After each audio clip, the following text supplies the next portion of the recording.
Eu saúdo a todos os irmãos, ouvintes, com a gloriosa paz do Senhor Jesus Cristo. Eu queria, primeiramente, que me identificar, eu sou o pastor Jocelyn, sou da Assembleia de Deus, Ministério de Madureira, pertenço ao Campo Alecrim, aqui no Rio Grande do Norte. Meu pastor presidente é o pastor José Pedro Teixeira.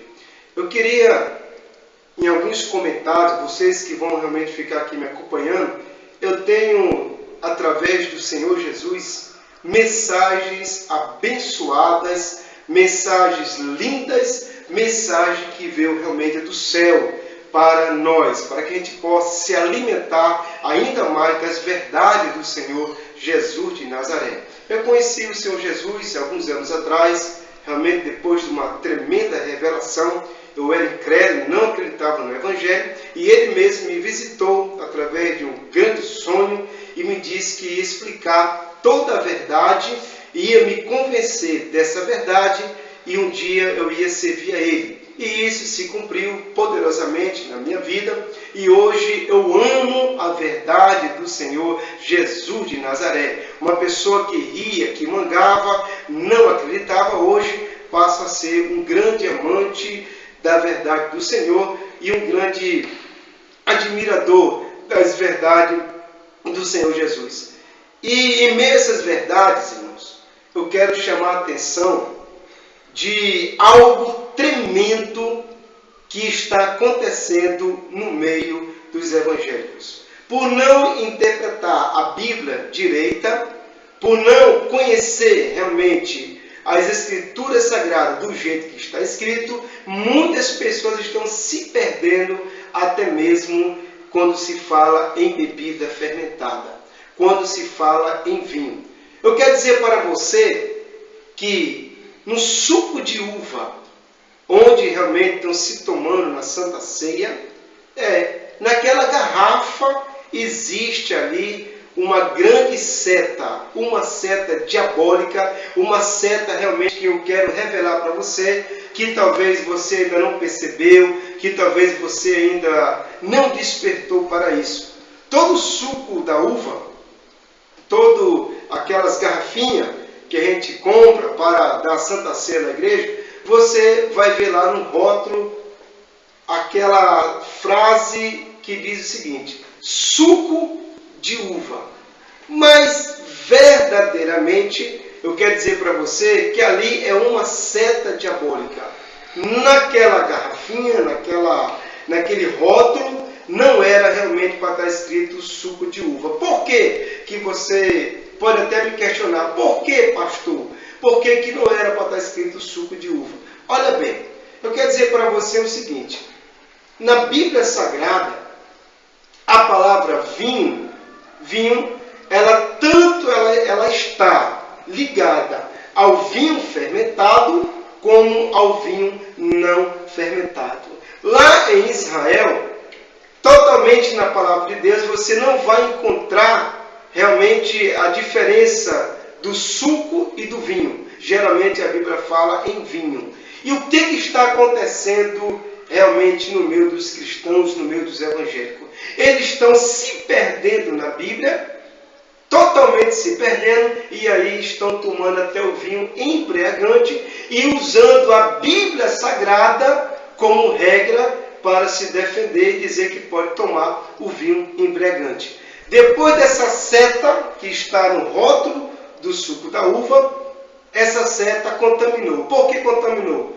Porque o vinho que você vai encontrar nos mercados é o vinho fermentado. Todo rótulo que você vai encontrar com o nome de vinho, você só vai encontrar num que é fermentado. E aquele que não é fermentado, Satanás tirou o nome de vinho e colocou o nome de suco. Para que Satanás fez isso? Para que, quando você for ler a Bíblia Sagrada, como está lá em São João, capítulo 2, você vai encontrar o quê? Aquela passagem linda, maravilhosa, que o Senhor Jesus transformou a água em vinho. E o mais interessante, que a pessoa que estava lá, as pessoas que estavam lá, realmente o mestre Sala, ele achou realmente o segundo vinho melhor do que o primeiro, que logicamente era para ser o contrário. Mas muitas pessoas entendem que o vinho que o Senhor Jesus fez foi um vinho embriagante, foi um vinho que o povo poderia se embriagar com ele, que foi feito o vinho que se vende aí na mercearia, que tem um rótulo vinho, que é o vinho embriagante. Eu quero dizer para você, minha amiga, meu irmão, que isso aí é totalmente um engano de Satanás. O Senhor Jesus, ele não fez o vinho fermentado. O Senhor Jesus não fez um vinho embriagante. Porque a Bíblia Sagrada, da mesma forma que ela fala do vinho não embriagante, ela fala do vinho embriagante. No Brasil, você vai encontrar o suco da uva. O rótulo está escrito suco da uva, mas na realidade é o vinho que o Senhor Jesus ele fez. Mas lá no mercado, esse vinho não vai estar escrito vinho no rótulo da garrafinha. Vai estar escrito suco. Para quê? Para você confundir a sua mente. Para que você... a Bíblia diz que ele fez o vinho. E aí, onde é que está o vinho? Você não vai encontrar o vinho, o nome vinho, no suco que Jesus Cristo fez. Você não vai encontrar, e sim, somente nos fermentados, aonde a Bíblia condena. Você vai ver também lá em Efésios 5,18, que diz assim: não se embriagueis com vinho, que é a contenda, mas enchei-vos do Espírito. Muitas pessoas dizendo por aí que você pode beber o vinho, só não pode embriagar. Quando o apóstolo Paulo está falando, meu prezado irmão, que você pode beber o vinho, mas não pode se embriagar, o apóstolo Paulo está falando sobre o vinho não embriagante, o vinho não fermentado. Esse vinho, ele pode também levar à embriaguez se você tomar demais, porque lá em Israel teve um tempo que o povo estava passando a ficar viciado no vinho não fermentado, mais conhecido como suco da uva. E o pessoal estava tomando muito desse vinho, o vinho não fermentado. O apóstolo Paulo, ele pede: olha, não se embriagueis com vinho, porque há contenda. Em outras palavras, não tome esse vinho demais, porque vocês podem se embriagarem e aí gerar uma contenda. O vinho realmente embriagante, o vinho fermentado, ele é totalmente pecaminoso. Ele é totalmente abominável aos olhos do Senhor. Em Abacuque 2, 15 e 16, a Bíblia diz que ai daquele que der de beber ao seu companheiro. A Bíblia diz que aquele que beber vai fazer a troca de honra pela desonra e vai se tornar um incircunciso. Agora imagine, o Senhor Jesus sabendo de tudo isso aí. Imagina a Bíblia Sagrada dizendo essas mensagens. Você acha que o Senhor Jesus iria realmente de contra a própria palavra que assim ele mandou para o mundo? 1 Timóteo 3,3 diz que os obreiros não devem ser dados ao vinho, não devem estar totalmente tomando o vinho. Provérbios 20, versículo 1 diz que o vinho ele é escarnecedor. E a bebida forte, ela é o quê? Alvoroçadora. E todo aquele que neles errar nunca será sábio. Olha bem, irmão. A Bíblia Sagrada, ela condena totalmente a bebida forte. Totalmente o vinho embriagante. Deus não se agrada de maneira nenhuma de ver você, que é um filho dele, cheio do Espírito Santo, cheio da glória, cheio da graça, está realmente se defendendo, como está lá, o apóstolo Paulo fala lá para Timóteo, que não beba mais água, mas toma também de um pouco de vinho, por causa das suas frequentes enfermidades. Então, muitas pessoas pegando esses versículos para defender o uso do vinho embriagante. Cuidado! Como eu estou dizendo para você aqui, uma grande cilada de Satanás está no rótulo da garrafinha. Tiraram o nome de vinho do suco da garrafinha e botaram apenas o suco. Mas na realidade, aquele suco que está ali é, na realidade, o vinho que o Senhor Jesus fez. Aquele suco ali, ó, é o suco, é o vinho que Paulo manda Timóteo beber. Aquele vinho que está dentro daquela garrafinha, que para muitos é suco, é o vinho que Jesus disse, não, que o apóstolo Paulo diz, não se embriagueis com vinho, que é contenda. Como eu estou lhe dizendo, se você tomar ele demais, ele pode sim realmente levar você à embriaguez. Então, eu queria chamar a atenção de você com essa mensagem e que a partir de hoje você realmente tivesse uma visão real desse fato, uma visão real dessa seta de Satanás de tirar o nome de vinho, do vinho não embriagante e colocar lá o nome suco. E isso aí está dando uma confusão. Infelizmente, eu vejo pastores de igrejas evangélicas pregando nas igrejas, ensinando os seus membros e dizer, você pode tomar o vinho, você só não pode embriagar. Meu irmão, saia dessa mentira. O vinho que você pode tomar é o vinho não fermentado. Mas o fermentado, como tem pastores que estão dizendo que pode, é uma cilada do diabo, e estão todos sendo usados pelo capeta para enganar o seu próprio rebanho. Que Deus o abençoe. Mais uma vez, agora eu quero te chamar a atenção para essa mensagem que também realmente veio de Deus para o nosso conhecimento.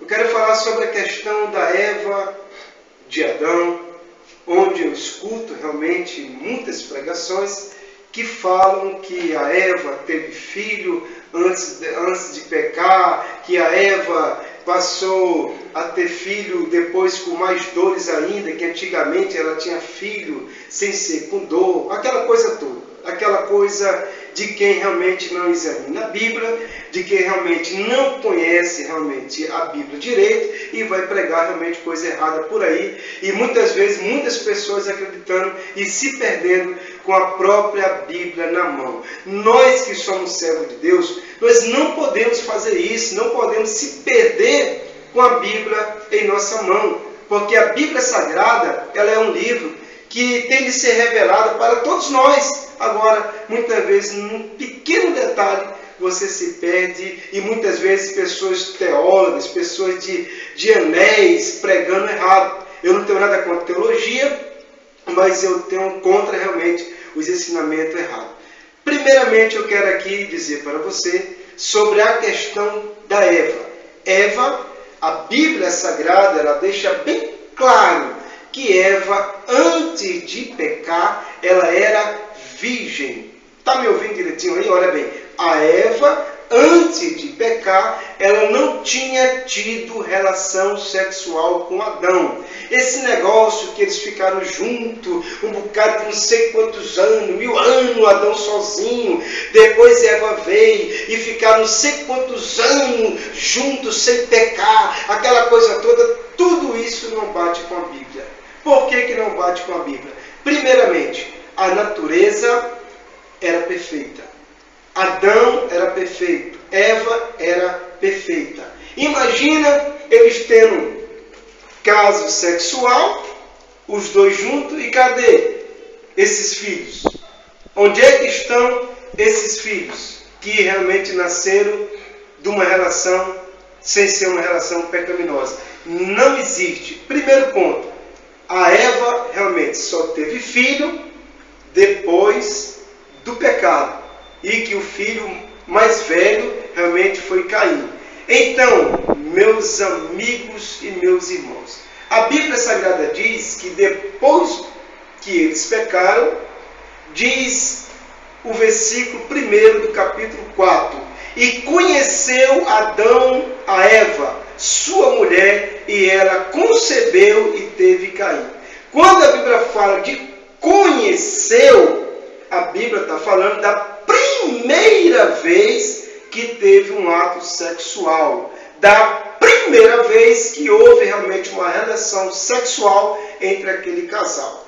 Quando a Bíblia Sagrada vai narrar outro acontecimento sexual daquele casal, a Bíblia Sagrada diz, conheceu nó novamente. Agora, eu quero chamar a atenção de você, meu amigo, meu irmão, no capítulo 3. Olha bem os detalhes da revelação da palavra de Deus, mostrando realmente de uma forma tremenda, como essa do 4, versículo 1, já mostra realmente que eles não tinham ato sexual, que eles não faziam realmente a prática do sexo ainda. Em Gênesis capítulo 3 diz assim, olha, e a mulher disse, multiplicarei grandemente a tua dor e a tua conceição, e com dor terás filhos, e o teu desejo será para o teu marido. Daí por diante, sim, a Eva passou a ter desejo sexual realmente por Adão. E o que Deus fala agora para Adão? E ele fala assim, olha, e o teu marido, olha bem, e o teu desejo será para o teu marido e ele te dominará. Quer dizer, dominar não é que Adão ia agora pegar Eva, botar debaixo dos pés dele, dominar ela, controlar ela, até porque a Bíblia é contra isso. Não. O dominar, que a Bíblia Sagrada está falando, é possuir sexualmente. Então, dali por diante, depois do pecado, o próprio Deus diz que Adão iria possuí-la sexualmente, mostrando em todas as bases bíblicas que Eva verdadeiramente era virgem antes de pecar. Foi algo ligeiro. Quando Deus realmente colocou Eva para Adão, essa historinha de que não sei quantos mil anos, tudo isso é conversa. Realmente foi ato ligeiro. A Eva com Adão não tiveram nem tempo ainda de realmente chegar a namorar, praticar sexo, e aí realmente Satanás veio e derrubou todos os dois realmente de uma forma rápida, e aí realmente aconteceu realmente essa tragédia na vida do ser humano. Mas eu queria chamar a atenção de você, meu amigo pregador, meu amigo leitor da palavra de Deus, meu amigo praticante da palavra de Deus, para que nós possamos realmente cada vez mais entender a Bíblia Sagrada, compreender realmente as passagens que muitas vezes você mesmo já leu isso quantas vezes? Você mesmo já pregou isso quantas vezes e nunca percebeu realmente algo que eu estou realmente revelando através do Espírito de Deus para você. Então, meu irmão, eu quero deixar essa mensagem também ao teu coração, para que nós não possamos realmente estar aí pregando coisas realmente através de ensinamento errado. Deus, Ele tem levantado realmente hoje multidão de pessoas para realmente corrigir até as pregações que estão vindo erradas realmente para os nossos ouvidos. Então que você realmente fique com mais essa mensagem ao teu coração, e daqui a pouquinho eu trago outra mensagem também do céu para você. Que Deus realmente continue lhe abençoando e abrindo a sua mente ainda mais, a sua mente espiritual. Agora, meus irmãos, eu quero humildemente, chamar a atenção de você para uma mensagem da palavra de Deus muito edificante, uma passagem muito conhecida realmente na história mundial da palavra de Deus, mas realmente está sendo pregada de uma forma errada, ensinada de uma forma errada. Essa visão eu defendo porque a Bíblia Sagrada ela mostra claramente essa passagem realmente do dilúvio. Ela mostra realmente uma tremenda história esclarecidamente para realmente os nossos corações. Primeiramente, se prega isso, eu cresci ouvindo essa pregação, que quando o Senhor Deus, lá em Gênesis capítulo 6, versículo 17, ele diz assim: pois eis que trago um dilúvio de águas sobre a terra, para desfazer toda carne que há espírito de vida, ou que há fôlego de vida. Quando Deus fala com Noé, antes ainda dessa passagem, Deus fala para Noé que ele realmente iria acabar com todo o ser humano da terra, porque a Bíblia diz que o ser humano estava em pecado, o ser humano fez por onde Deus se desgostar dele, e com isso realmente Deus resolveu acabar com aquela história daquela raça humana. E ele viu realmente na terra Noé, viu Noé uma pessoa justa, uma pessoa direita, e também, logicamente, a sua família, porque era uma família que obedecia à voz realmente do seu líder ali, do líder daquela família, que era realmente o Noé. Então a Bíblia diz que salvou-se ali 8 almas, realmente por serem pessoas que eram fiéis ao nosso Deus. Mas aonde eu quero chegar com essa passagem? É que a pregação dessa passagem foca que aí foi a primeira vez que choveu. Foi a primeira vez que realmente Deus mandou chuva para o mundo, onde enganosamente, eu digo isso sem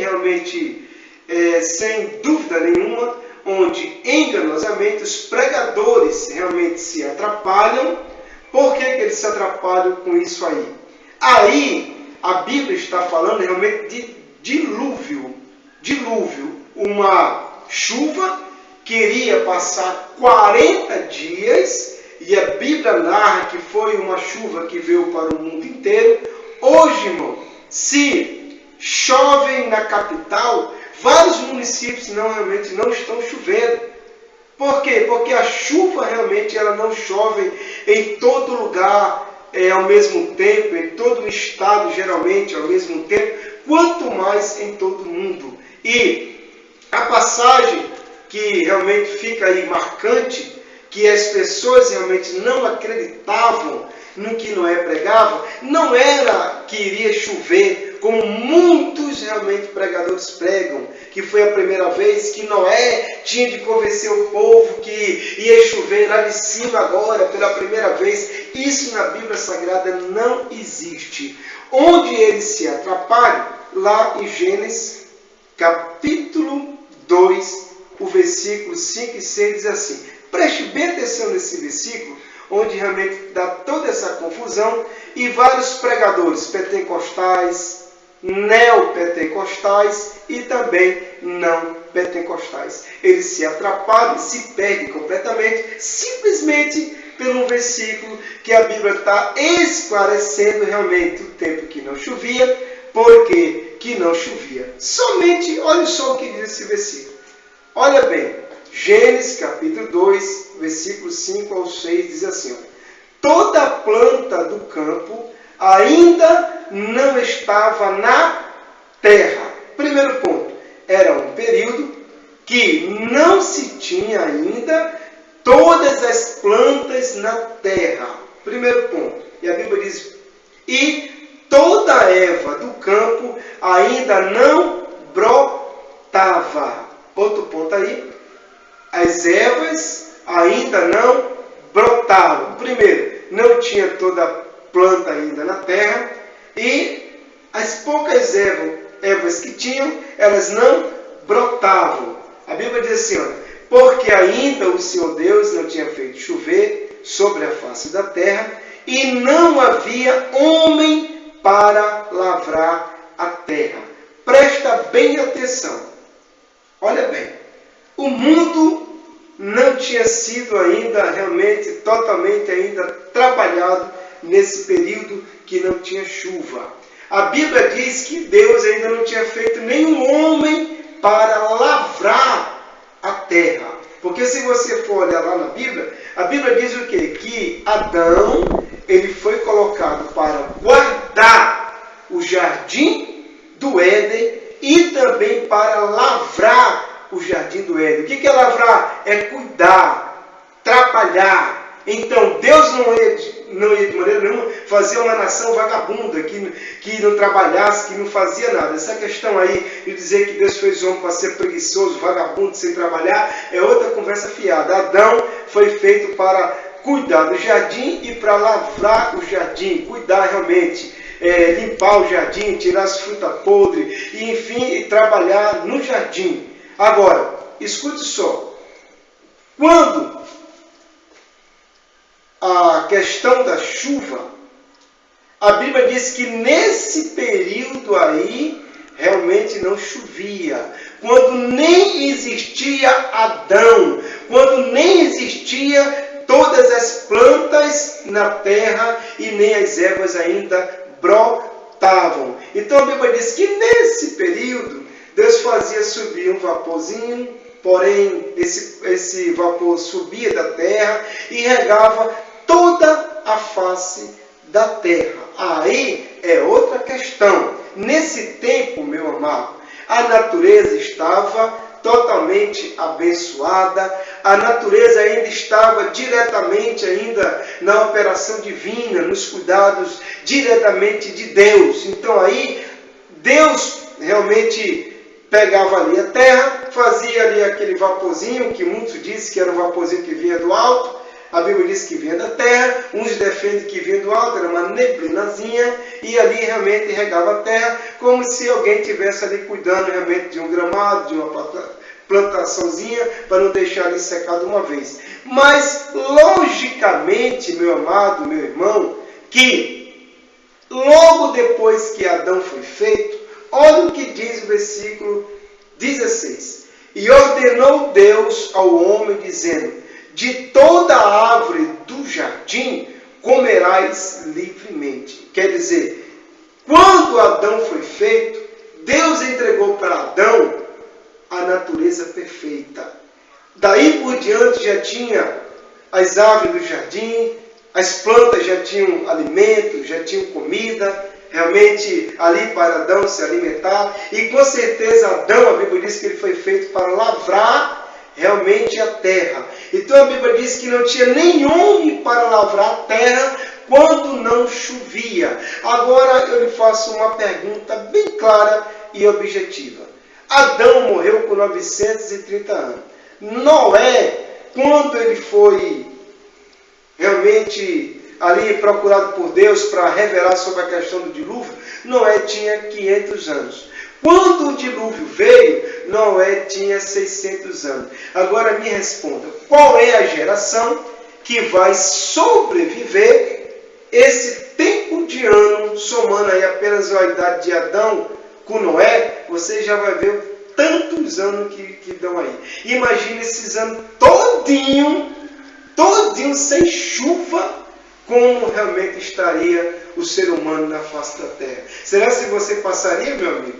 Vamos botar aqui 5 anos apenas com vaporzinho? 5 anos apenas com um vaporzinho, molhando, apenas aquelas coisinhas bestinhas. Será que realmente você conseguiria isso? Logicamente que não. Quando o Adão realmente foi feito, Deus entrega para Adão a natureza perfeita, de chuva normal, as nuvens já eram realmente tudo formada, tudo já era tudo trabalhado. Deus não entregou uma natureza para Adão imperfeita.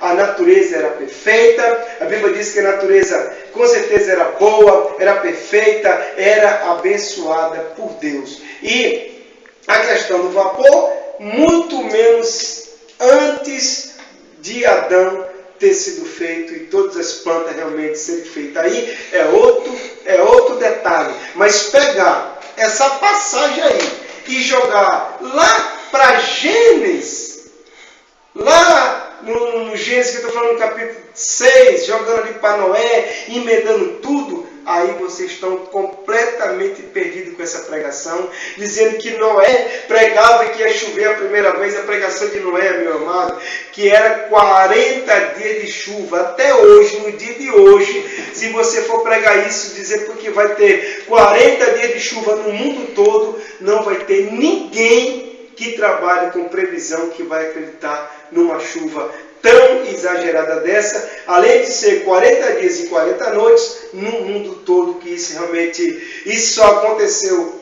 esse tempo, e isso nunca mais aconteceu, uma chuva desse jeito, focando o mundo todo, ainda mais em 40 dias e 40 noites. Então, eu chamo a sua atenção, meu amigo, para que vocês possam examinar mais a palavra de Deus.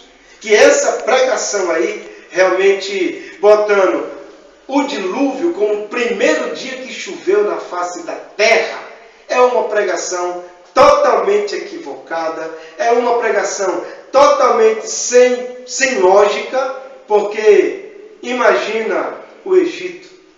Deus teve que botar José lá no Egito para não deixar realmente a sua família morrer de fome por causa da seca que viria pela falta de chuva. E eu quero te dizer, meu amigo, que orvalho sempre caiu.